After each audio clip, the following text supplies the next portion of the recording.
Well, I'm joined now by the Shadow Chancellor, John McDonnell. John McDonnell, thanks very much for coming in. Let's unpick some of that. Let's begin with the Labour front bench amendment. If it is chosen and Can I go back one? In the beginning, they said you've ruled out a general election.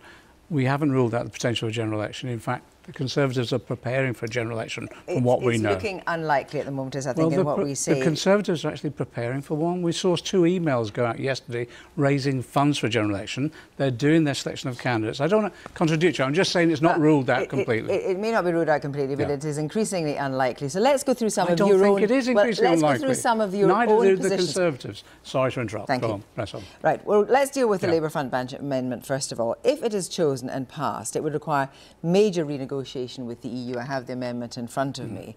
Now, you would surely have to be honest in that case and say there would have to be an extension of Article 50. You could not get it through on time. Yvette Cooper's put an amendment down, which I think is sensible. It says to the government, you've run down the clock so much, it looks as though if you can't get a deal by February 26th, she said, we'll then have to look. The government will then have to bring forward proposals to extend that. So I think it's increasingly likely already that we'll have to take that option because the government's run the clock down. Well, let's look at that then. That is a cross-party amendment led by Yvette Cooper.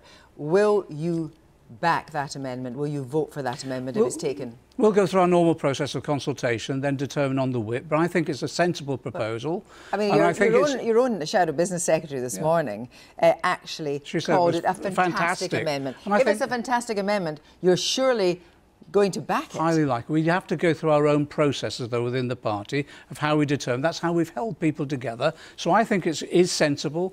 It's something that we already backed Yvette on the amendment to the finance bill, which was against a no deal. So it's highly likely. But we'll go through our normal process of consultation with our members.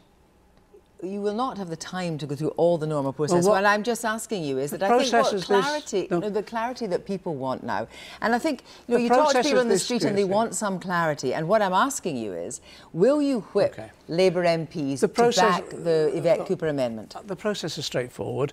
We go to the Parliamentary Labour Party, we then go to the Shadow Cabinet, and then we determine the whipping arrangements. And what I'm saying to you, I don't want to be accused of bouncing us into a situation. What I'm saying to you, I think it's very sensible, and it's a reaction to the government running down the clock. And I've spoken to Yvette in the drafting of it. I think it's really well drafted, and in my view, sensible reaction to what the government's done.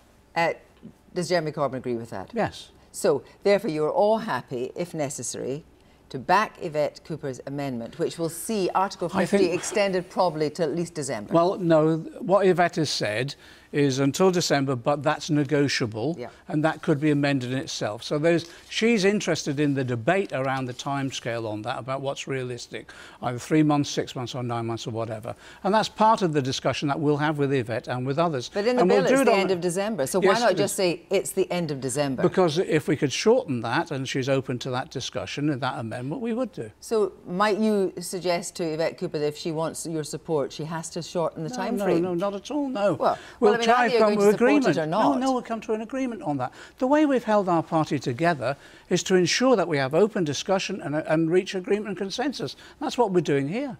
Well, in terms of holding the party together, you're better at that in some areas than others of this. So let's go through this. Let's look at the option of a no deal.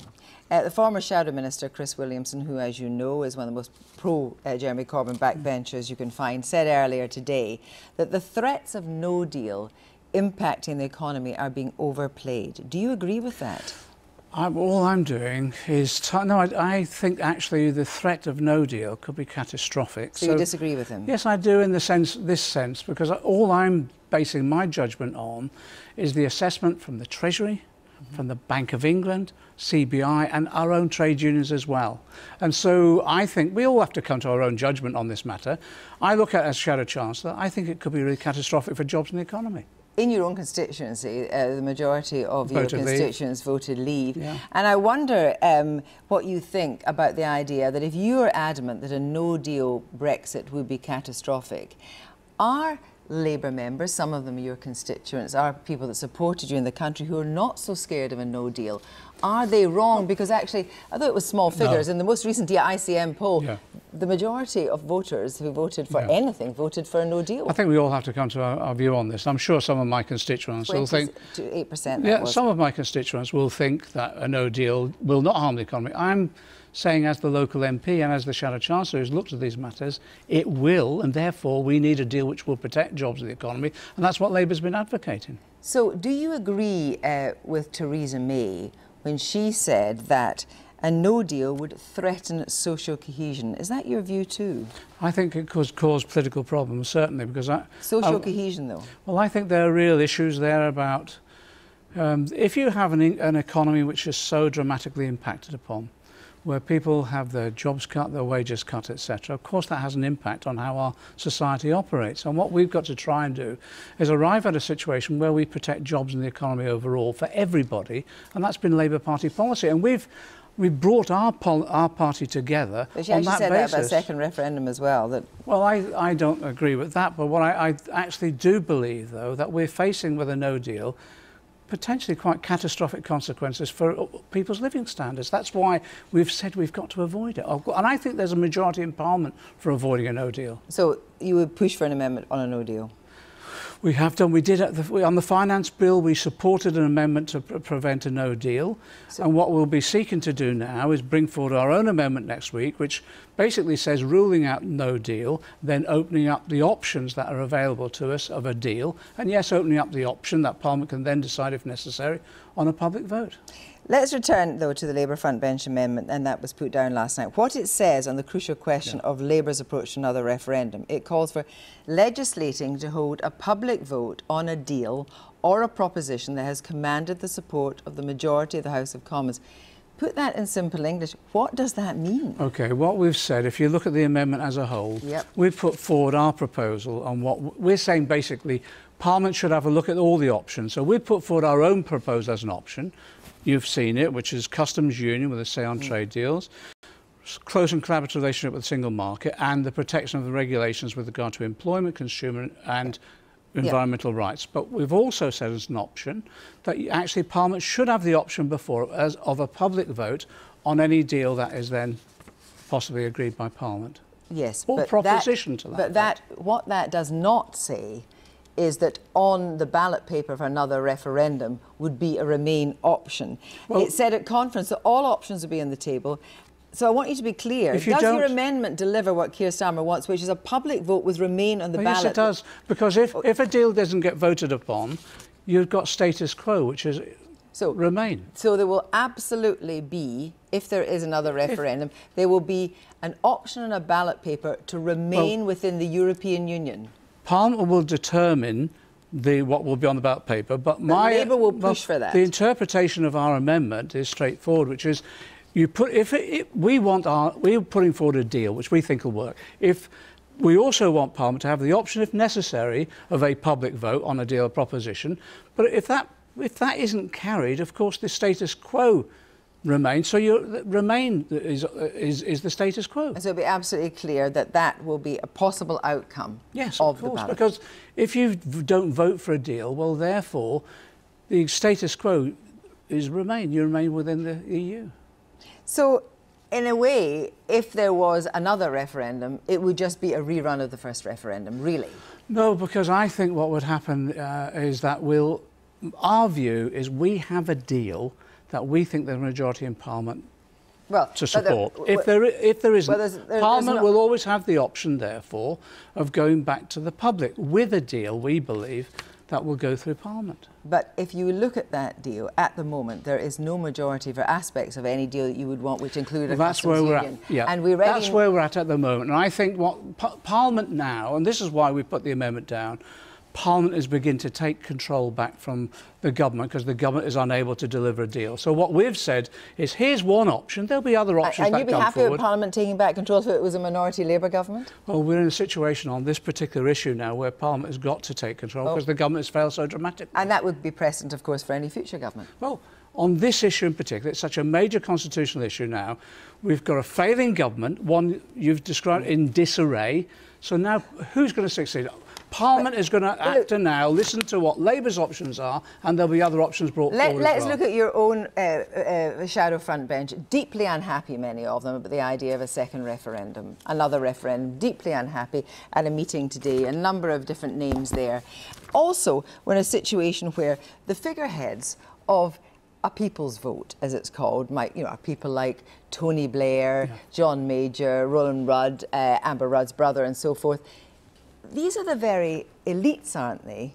That many people who voted to leave voted because they don't represent them. Are you happy about them representing and leading the people's vote? I think what's been interesting about the whole process that the Labour Party has gone through now is that you refer to people being unhappy today with different aspects of it. Actually, we've hung together pretty well. We agreed at conference on our approach and our objectives, and we've stuck to that all the way through. And that's our amendment for Monday's debate reflects exactly the party conference decision. But you have Len McCluskey, a very close ally of Jeremy Corbyn's, going to see Theresa May on Thursday. One thing they both agree on is no for another referendum. Absolutely not.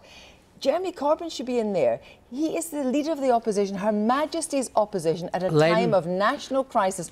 Why wouldn't he go in and talk to her? As you know, he talks to lots of people he doesn't agree with. Len signed up to, his union voted for, the unanimous agreement at party conference on the process we're going through now, which includes... Why did he talk about it and Jeremy Corbyn not talk about it? Let me just finish. What Jeremy decided quite clearly was that actually, before we went to talk to the Prime Minister, no deal had to be ruled off the table. Yeah, but he's setting his own red lines. Well, she refused to do that because this is so critical to our economy. If we go in there and no deal is still on the table, what is there to talk about? And all the other party leaders that went in came out completely frustrated. What did Hilary Benn say? Quite rightfully, the door was open, but the mind was closed. Yes. But maybe Jeremy Corbyn could have changed the mind. My point is that he did that on the floor of the House of Commons. He made that offer and she refused to budge. Across the table, the leader, the Prime Minister and the leader of opposition talking to each other. He did it across the table in the House of Commons. He didn't do it He said, quietly. drop the no deal. It's not the same drop the no deal that you're threatening us with. You're being disingenuous. No, it's not one-on-one. It's not one-on-one, and that was the disingenuous, opportunity. Kirsty, at all. He made it clear, drop the no deal and we can have a conversation. Why did he say that? Because no deal is being used as a threat by Theresa May to force her own deal through.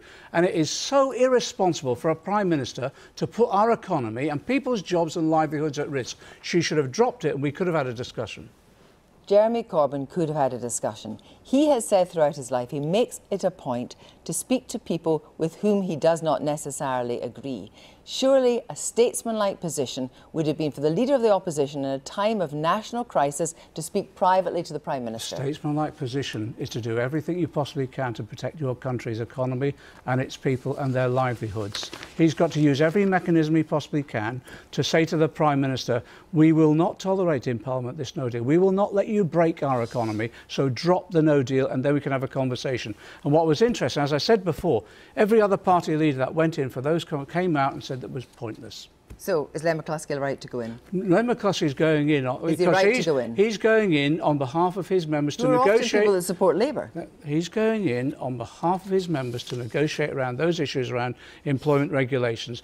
We're dealing with the macro issue of the whole economy, and the issue around the whole economy is if no deal goes through, people will lose their jobs. They'll have their living standards. That's not me saying this. This is the Chancellor of the Exchequer. It's the Governor of the Bank of England. It's every major employee representative. If you look at John McDonnell and what he believes in, you're the man that wanted to break with the capitalist system of the EU, and now you want a strong relationship with the single market underpinned by shared institutions. What would the young John McDonnell say to the older John McDonnell? He'd say we're going into government to transform our society and we're going to transform our economy on the basis of the redistribution of wealth with a fair taxation system, investing to grow our economy and making sure we have a prosperous economy where that prosperity is shared by everybody. But, you know, he'll be saying also it won't be just in our country. We'll be working with our European partners in a relationship to enable that to happen across Europe. So you could say that you're being pragmatic.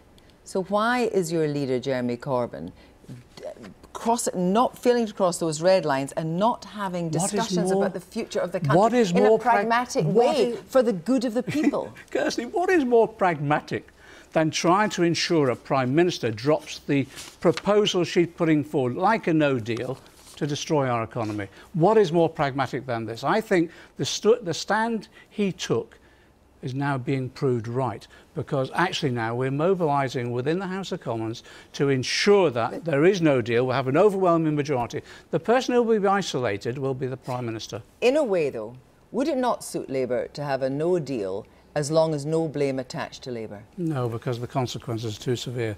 I represent a constituency which I've lived in for 40 years. I've never seen human suffering on this scale in my constituency. The levels of poverty that there is, the homelessness that we've got. We cannot allow them to crash our economy, and that's what a no deal would do.